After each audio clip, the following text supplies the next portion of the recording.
Hey everyone, Carl back with Littleroot Lessons, bringing you a deep dive featuring Garchomp. Garchomp has kind of come up into the meta here as of late in Series 9 as a very good answer to most Pokemon. So we'll kind of talk about how Garchomp's kind of risen to the top here and take a little bit deeper dive into what Garchomp actually does for teams. And there's a little bit of a debate here we'll get into about Landorus and Garchomp, like which is better, which is worse, things like that. So definitely hit that subscribe button, ring the bell for notifications for when new videos go live, and leave a comment down below who you want to see me cover next week. This week's kind of got taken up by both Dragon Pokemon, which is fine, but I definitely want to hear feedback from other plate people and see what you all want to cover. So Garchomp. Garchomp is a very fast physical attacker, unlike not so different from Dragapult, and just has a very good job of putting a lot of pressure on its opponents. Unlike Dragapult, though, it doesn't do the support thing very well. It has a very limited move pool. But it can cause a lot of headaches for your opponent as they try to find an answer to Garchomp just because Garchomp is so fast and hits so hard. There's also bulky Garchomp sets like Assault Vest that can bluff being fast, and then you can kind of Dynamax it, bulk it up a little bit more, and just blow through your opponent's team. So Garchomp actually hasn't been super popular since its introduction in the Series 7 via Crown Tundra. It kind of saw a little bit of play in Series 7, it saw a little bit of play in Series 8, but it was really hard for it to kind of just like cement its spot in the format. You could see it on fringe teams every once in a while. It'd make a showing in a top 8 once or twice, things like that. However, Series 9, it's definitely taken off. It's seeing a whole bunch of play, and like last time I checked, it was top 20. So it's definitely doing a lot better than it was in previous series. So common partners for Garchomp. Garchomp really appreciates flying types since it likes to run Earthquake as its ground type attack. And it also just has weaknesses to Fairy, Ice, and Dragon, which notably Steel all pretty much either resists or doesn't care about. Celesteela is the obvious Garchomp partner. You see this a lot of just like, here's my Celesteela, here's my Garchomp, here's my Tapu Fini, go. Like, what are you gonna do? I have two Pokemon that are really bulky, really answer a lot of things in the meta, and then I have Garchomp as my fast offensive pressure. So Garchomp kind of really likes these types of Pokemon. Other partners are things like Grimmsnarl for screens, Incineroar for Intimidate, Regieleki to help it kind of keep up in speed if something happens, and then obviously Tapu Fini just as a good switch in. Doesn't like being burnt, so Lumberry's usually played on Garchomp, but Misty Terrain's there to also kind of supplement that.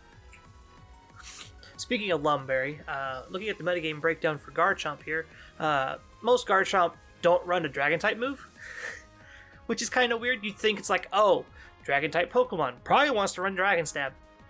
It's just not happening. Because a lot of the times you run it alongside Tapu Fini, which your Dragon-type damage then gets reduced.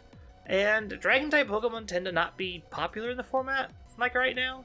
It's kind of just like Dragon beats Dragon, and that's about it. So running the Dragon Stab doesn't mean a whole lot, and Max Wormwound doesn't really do anything either. Outside of not running Dragon-type moves, the common moves are like Rock Slide, Earthquake, Swords Dance, Protect, Iron Head, things along that line. As you can see here, most of our Dragon-type moves are in the upper 20s to even Outrage at 7%. That's the situation you're in for Garchomp. The one common Dragon move I do see, which is only at 20%, is Breaking Swipe. Breaking Swipe on the 102 base speed that Garchomp is actually really good. It works as a pseudo-intimidate, which kind of does what Lando does. So things to consider like that when you're building your team is like, do I want Intimidate or do I want Breaking Swipe? This is kind of just like something to look at. Looking at the items, however, though, Life Orb at 50% seems a little weird. I don't see Life Orb Garchomp too much in the times that I watch games when I get to play, but it makes sense just because how much damage Garchomp does. It wants to output as much damage as possible, and this just maximizes your damage.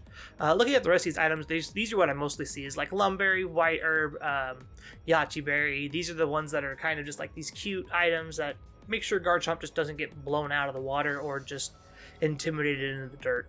The other two items here are Assault Vest and Weakness Policy. The Weakness Policy is kind of cute. you can activate it with a Sylveon or Ice Shard off a Lapras or something like that, which is kind of cool. And then the Assault Vest set is something we'll talk about when I get to the move sets, because I have an Assault Vest set that I really like. So speaking of that Assault Vest set, the first two sets are very fast. Well, the first and the third set are very fast and physical. They want to just deal damage, output as much damage as possible. The Lumberry gets to play Swords Dance because we don't really care too much about trying to just output a ton of damage. Whereas the last set, the Life Orb set, really wants to just like run 3 attacks plus protect. You could run Swords Dance over Dragon Claw and then put Earthquake back on over Stomping Tantrum and run Life Orb. It's just probably not going to feel as good as running Dragon Claw, Rock Slide, Stomping Tantrum. The Assault Vest set here is something I kind of like to play with. It's super interesting just because it's just like, we are an Adamant, not very fast, not trying to be fast, but we're very bulky. We get moves like Breaking Swipe, which get to lower their attack. We get to play things like Iron Head and Earthquake to boost our defenses as a Dynamax target, and then we get Rock Slide to set up Sand just for extra chip. It's really, really cool and really, really unique as a Garchomp set, just because everyone expects you to be turbo fast, deal damage with Rock Slide or Earthquake and things like that. Now we'll move on to building with Garchomp. So Garchomp appreciates not being status, hence why Lumberry was like the second or third most played item, but Misty Terrain's always really good to play alongside Garchomp as well, just so you don't have to worry about getting burnt. Notably, it also reduces one of Garchomp's weaknesses in Dragon, because all Dragon type attacks into Garchomp will have their damage halved. And Garchomp can struggle against Intimidate a lot, so Defiant competitive partners are something you can consider as well. Things like Thundurus, Bylodic, trying to think of other Defiant users. I just went over this. Bisharp, Braviary, Gothitelle, Wigglytuff's technically a competitive user, but I wouldn't play with it. You could also run Boltund, who also gets competitive, but is really frail, so I'm not sure how much that actually plays out in your head. And like I mentioned earlier, the super fast versions aren't necessary. It's very common and it's really good, but as we just saw, Assault Vest versions, there's also bulky berry versions and things like that. Those are viable as well. Beating Garchomp is fairly easy, actually. If you have any kind of ice coverage, Garchomp just goes down to a ham sandwich with ice coverage. Metagross's Ice Punch, Mamoswine, Porygon Ice Beam at +1, things like that. And Tapu Fini also, just as a partner, also is really good against it, just because of its typing and what it can do. So definitely utilize these to take down opposing Garchomps when you can. And like we mentioned, spamming Intimidate's really good against it, so if you can cycle in Landorus over and over and over, you're probably going to beat up the Garchomp pretty easily. Like I mentioned earlier in the meta breakdown, I notice more Lum and White Herb Garchomps than I do Life Orb Garchomps, so definitely plan with that in mind.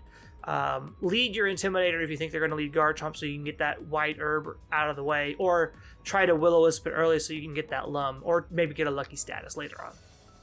And like I mentioned, Garchomp being a Dragon type doesn't carry Dragon moves, so your other Dragons on your team may not have to actually worry about Garchomp as a threat. So wrapping up with Garchomp. Garchomp is a very fast physical Pokemon, but can also be bulky and still hit like a truck.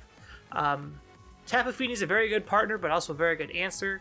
Make sure you Tapu Fini just slots in really well on a lot of teams anyway, so definitely look at Tapu Fini as an answer to Garchomp if your team's having problems. And like I mentioned earlier, there's kind of this debate whether Garchomp, like bulky Garchomp, or Landorus Therian is better, and it kind of just suits each team which one you need. If you think Intimidate's going to be what you need, usually go with the Landorus. If you want to be able to pick and choose when you do your attack drops a little bit easier, Garchomp's kind of the way to go there. And with that being said, I want to thank everyone for hanging out and listening to me ramble about Garchomp today. I know the community day was almost a week ago now, and that's kind of what inspired me to cover Garchomp this week. Definitely check out our Twitter. All the handles are there on screen. Check out the Discord link in the description down below. We host tournaments almost once a week or twice a week in some situations, so if you're interested in playing VGC for fun, casual, or for looking for a bigger event, definitely come hang out and check out all that. And remember to hit that subscribe button. It helps us out a lot. We're fast growing and we're trying to get to our new goal. I think it's gonna be like 350s probably by the end of the year, but I have a lot of the community members asking me to set our goal to 500 plus. So help us reach that goal by hitting that subscribe button. And have a wonderful morning, afternoon, evening, wherever you're at in the world, and we will see you all next week. Bye, guys.